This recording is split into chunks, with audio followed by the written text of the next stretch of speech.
This trending video of a Nigerian soldier is once again raising up emotions with a lot of reactions from many Nigerians home and abroad. He is not just a soldier but a general, General Abdulmalik Bulama Blue, who is the General Commanding Officer of Division 7 in the Nigerian Army. In that very video clip, this very general categorically maintained that a repentant Boko Haram can become the President of the Federal Republic of Nigeria if that very Boko Haram member lay down his arms and stop all his negativity. This very video has continued to trend with a lot of mixed reactions as many Nigerians continues to ask, is this very approach actually sustainable? As we have seen news of how some repentant Boko Haram members who were reintegrated into the Nigerian army after a peace deal was struck and after laying down their arms, but later became even more dangerous and more vicious. Make una watch the video. For everyone, you need to come on board. Boko Haram should lay their arms unconditionally and be accepted in the community. Opportunities are out there for them. They can be rehabilitated. An ex-Boko Haram stands having laid his arms and comes back, turns his way away from his negativity. He stands to be a president of this country. He stands to aspire to any position in this country. Why is he wasting his time when he cannot even deliver? We will do that. But we have appealed to them, including their detractors, their collaborators, to see reason to, as fast as possible, quickly drop their arms so that we can once again reoccupy our peaceful position in Nigeria. Well, this very video clip, according to some verifiable sources, is actually a statement that was made by this general, General Abdulmalik, way back in the year 2019. But considering the terrorist activities in Nigeria and the consequent peace deals that are currently being offered to some bandits and some terrorists in the northern part of Nigeria, as well as some statement that has been made categorically by the popular Islamic cleric Sheikh Gumi, that bandits should not be arrested carelessly or even be unalived, that these persons are warriors who live in the forest. In another trending video clip that made its way to the internet space, after some terrorists and bandits stormed Government Girls Comprehensive Secondary School, Maga, all the way in Kebbi State, and made away with 25 students from that very, secondary school.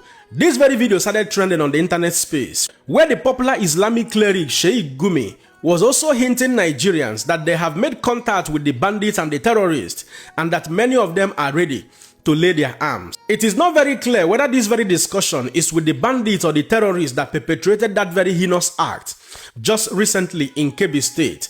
But according to Sheikh Gumi, you can clearly see that he continued to advocate that terrorists should be pardoned and peace deal be granted to them, which when you categorically begin to analyze them, it continues to go in consonance with what General Abdulmalik Bulama Blue said far back in the year 2019, that a repentant Boko Haram have the opportunity of becoming the president of the Federal Republic of Nigeria. Make una watch the video. We have talked to them. They said, look, we are ready to lay down our arms.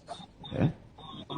So long as we get what other Nigerians are getting. One, secondly, that they should not be arrested arbitrarily.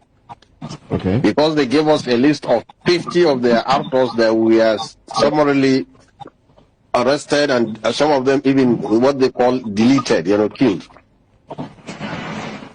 So they are ready to stop whatever they are doing if they can get guarantee from government. Okay, so what is it that Nigerians are getting?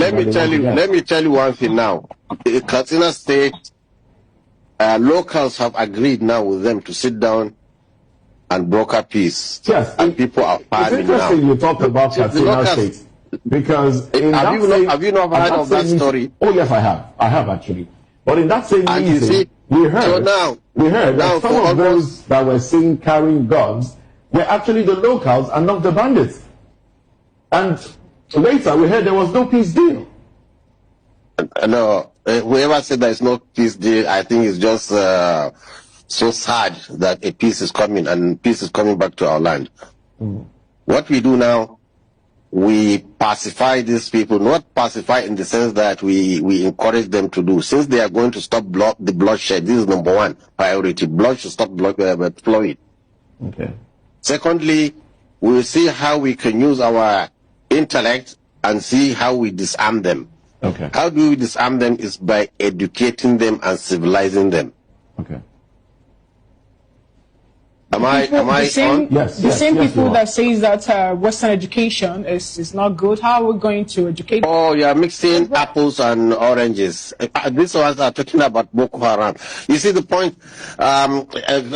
Yes, I enjoy talking with all of you people because I really want you to understand. But I understand that you have very little knowledge of what's happening here in the north. So I can understand your anger and your attack. No one is angry here. We're just trying to No. I can see anger and temper rising for no obvious reason. Well, one thing that has remained certain and also a fact in this country, Nigeria, is that all the allegations, all the propaganda with which Goodluck Ebele Jonathan was removed from office in the year 2015 with respect to insecurity, all of those shenanigans, all of those political undertones, all of them are still repeating itself, even in the year 2025. It continued with the administration of the late General Muhammadu Buhari, down till the government of Alhaji Bola Ahmed Tinubu. The bigger question would be, will Tinubu be removed because he does not also have the capacity to stop insecurity? For which reason they ganged up against Goodluck Ebele Jonathan, in collaboration with the then President of the United States of America, Mr. Barack Obama, and Goodluck Ebele Jonathan was removed from office with a hope that a Messiah was coming to salvage Nigeria from insecurity, terrorism, and banditry. Up to today, we are still dealing with the same problem. Meanwhile, the governor of Kebbi State, His Excellency Alhaji Nasir Danko, has also assured the people of Kebbi State and the Nigerians at large that they are making frantic efforts to rescue the girls that were kidnapped from that very Girls Comprehensive Secondary School in Kebbi State, MAGA precisely, and reunite them with their family members. Make one watch the video. The unfortunate thing has already happened. They have abducted our children. We have come, we have seen things by ourselves. And we see the parent that their children were being abducted.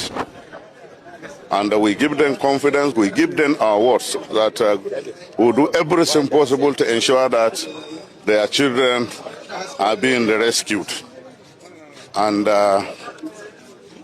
we also assure them that let them have confidence in us. And we'll make sure that the security agencies will do everything possible to do the needful. That is the essence of our coming to MAGA, to see our people, and also to give them confidence and to give them words of encouragement. Another thing that has remained very troubling in this country, Nigeria, is that according to DSS, the Nigerian DSS actually gathered the intelligence that the terrorists, the bandits, the Boko Haram terrorists were planning an attack at that government Girls Comprehensive Secondary School, MAGA, in Kebbi State. And they shared the intelligence gathering with the governor of the state.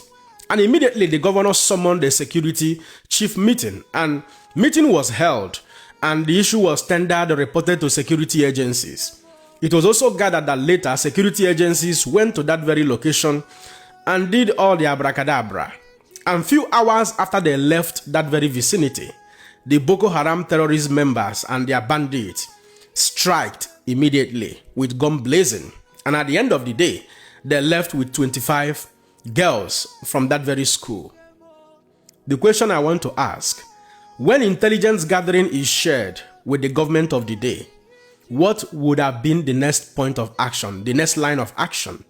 Is it not preparedness, action plan that will wage war and stop the bandits or the terrorists from attacking? But obviously from what we can see, nothing was done. These guys came, carried out their heinous act successfully, peacefully, without any retaliation, without anybody trying to stop them, without any pushback, and now they have left. The governor is granting interviews, making promises that they are trying to bring the girls back. It looks more like a medicine after death. Like I've always opined on this very channel, our politicians are very good in, rhetorics, in beautiful political rhetorics. But when it comes to doing the job, you see nothing practically happening. If not because our security agencies have all been compromised, infiltrated by the so-called repentant Boko Haram being reintegrated, Nigerian soldiers, Nigerian military have the capacity to fight terrorism and defeat them in collaboration with other, special police forces, the counter-terrorism group and the rest of them. But because we live in a system where rascality thrives, because a group of persons are cashing out heavily on the, insecurity dismay of this very country, Nigeria, and nobody is speaking about that, we will continue to move back and forth. That is what it seems. And I've always said it, until we begin to borrow, live from people who have the capacity, people who are neutral, depending on their intelligence alone to fight this terrorism, we may not be able to achieve any meaningful success. And Sheikh Gumi, on his own account, continued to advocate for peace deals between the government of the day and the terrorists and the bandits. Another bigger question is this peace deal going to be sustainable? What about the people who are the sole sponsors of terrorism, insecurity in the northern part of Nigeria? When you take away this group through peace deal, what happens to the next group? The younger people that are growing up are looking at how creative, how lucrative the business of terrorism has become. So certainly a new group will come up.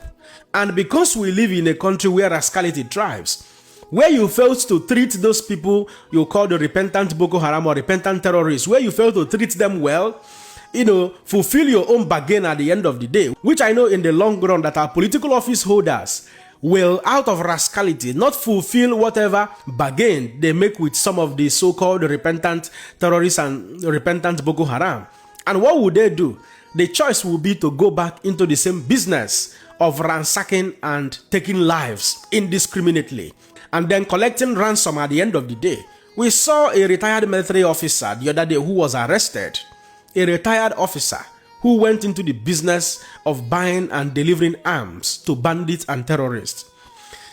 I weep for this country, Nigeria, because the people that loses their life on a daily basis, these persons are people, brothers, sisters, parents, uncles, relatives, whichever way you want to describe it.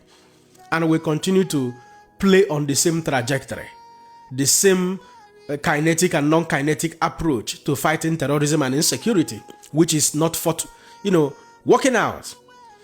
I hope that things get resolved, decisively in this country, Nigeria. At this point, I will allow you guys to be the judge. Don't forget to let me know what you think in the comment section and share this video. Man, another person, Siam. God bless you.